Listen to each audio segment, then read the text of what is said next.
Piense en esto e imagínese si una familia tiene un niño pequeño y como todo niño quiere hacer las mismas cosas de su padre. Por dar un ejemplo, si un padre es carpintero, el niño va a imitar a su padre y va a jugar a ser carpintero, ocupando las herramientas de carpintería como martillos, clavos, serrucho, etc. Imagínese que por ocupar una de esas herramientas el niño sufre un accidente y que ese accidente pierda la visión para siempre. Usted dirá que lamentable para esa familia. Este es el caso de Louis Braille.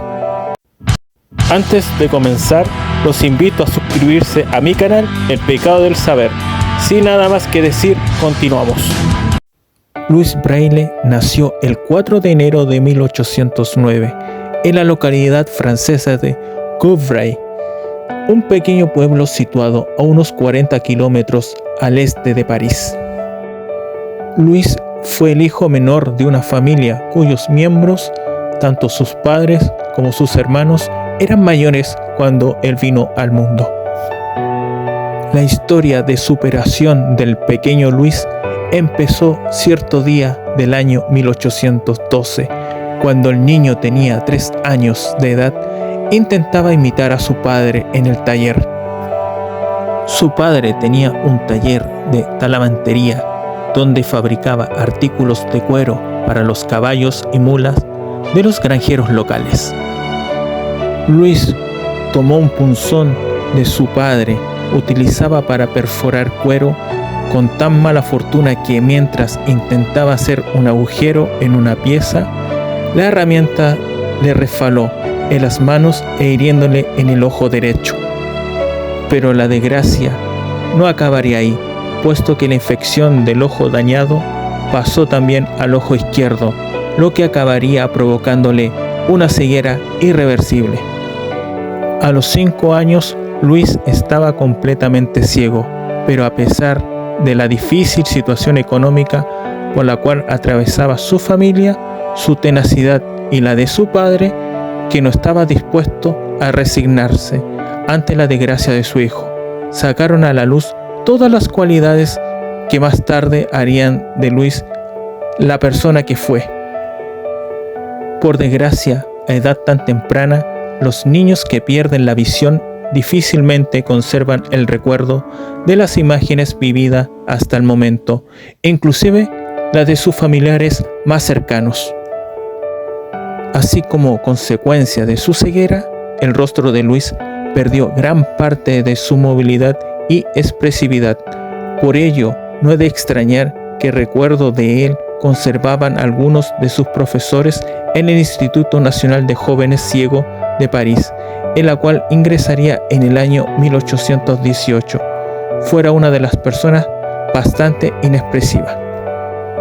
En la escuela, para lograr aprender, Louis tenía que memorizar todo lo que oía en clases que recibía del sacerdote de la iglesia de Saint-Pierre de Couvray, el Abbé Paugy, y del maestro de la escuela local Antoine Berchert. Pero en el año 1818 su educación sufriría un cambio drástico.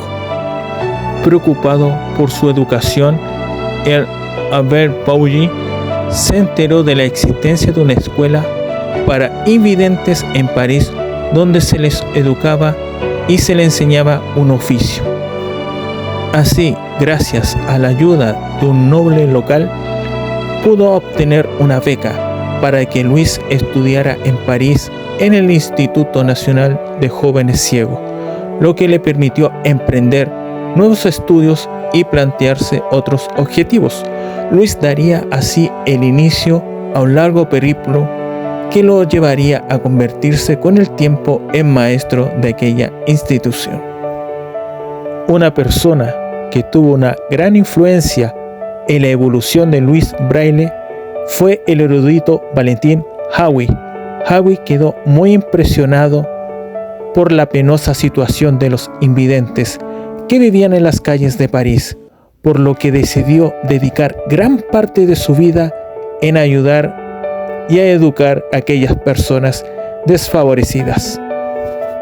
Su decisión fue aún más firme cuando conoció a la pianista María Teresa von Paradis, ciega desde los 2 años, que había aprendido a leer y a tocar el piano por sí misma, gracias a la ayuda de unos alfileres clavados en uno de sus almohadones. Howe había fundado en 1786 el Instituto de los Niños Ciegos e ideó un método de escritura en relieve que facilitase la lectura y la escritura a aquellos niños invidentes a través del tacto. Howe imprimía de manera individual cada una de las letras del alfabeto, pero aunque los alumnos podían tocar las letras con las yemas de los dedos, se veían incapaces de reproducirla a modo de escritura. Por su parte, Louis Braille demostraba cada día con creces sus grandes habilidades en diferentes ramas de la educación, con lo que se convirtió en lo que se conocía como un alumno repetidor ciego, es decir, un instructor que repasaba o repetía en voz alta la lección enseñada por los profesores al resto de la clase.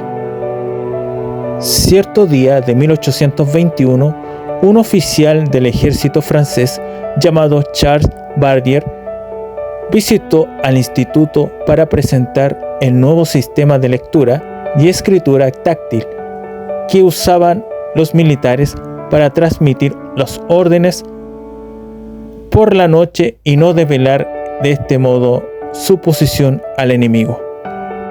Conocida como escritura nocturna, la técnica consistía en utilizar letras impresas en relieve utilizando puntos y guiones, pero los estudiantes muy pronto perdieron el interés por este método, ya que no utilizaban ni las mayúsculas ni los signos de puntuación.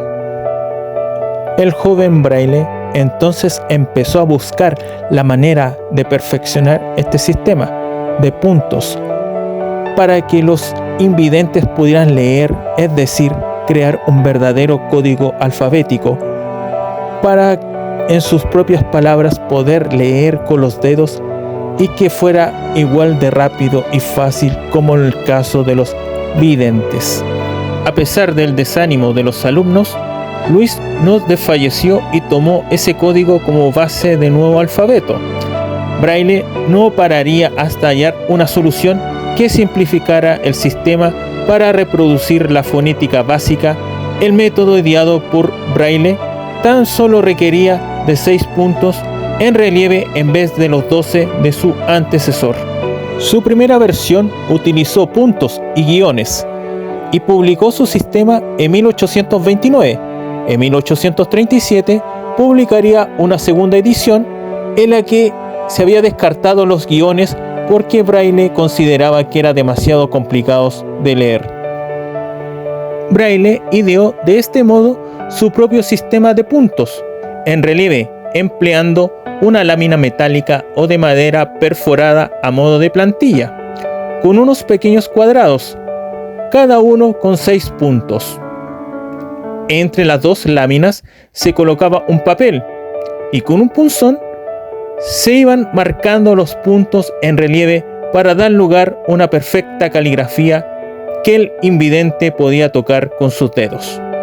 Pero a pesar de las indudables ventajas que ofrecía aquella técnica de aprendizaje para los niños invidentes, el método de Braille no fue implantado de manera inmediata ni aceptado por todos. Hubo docentes que se mostraron bastante reticentes a la hora de aplicar aquel nuevo sistema e incluso hubo quien lo prohibió en su escuela. Por suerte, aquel veto provocaría el efecto contrario entre los alumnos. Muchos de ellos a escondida utilizaban el sistema Braille para estudiar. Por fin, los invidentes podían disfrutar de autonomía suficiente para poder leer y escribir algo que hasta aquel momento les había estado vedado.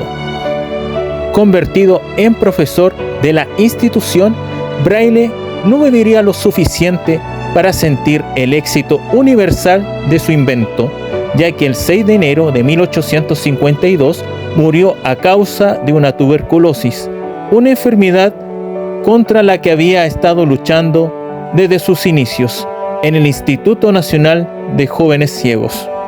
2 años más tarde, su sistema de lectura se implantó definitivamente en la institución en la que dedicó tantos años de su vida. Ante la insistencia de los estudiantes, este sistema posteriormente se extendió por todo el mundo de habla francesa y finalmente se convirtió en el método universal de enseñanza para personas invidentes. Hoy en día es utilizado la lectura en braille, no solamente escrito en libros, sino que también en distintos productos como en remedios, en perfumes y un largo etcétera. Gracias a Louis Braille, uno de los propulsores del verdadero lenguaje inclusivo, muchas personas invidentes pueden leer y escribir y puedan sentir y disfrutar de la lectura.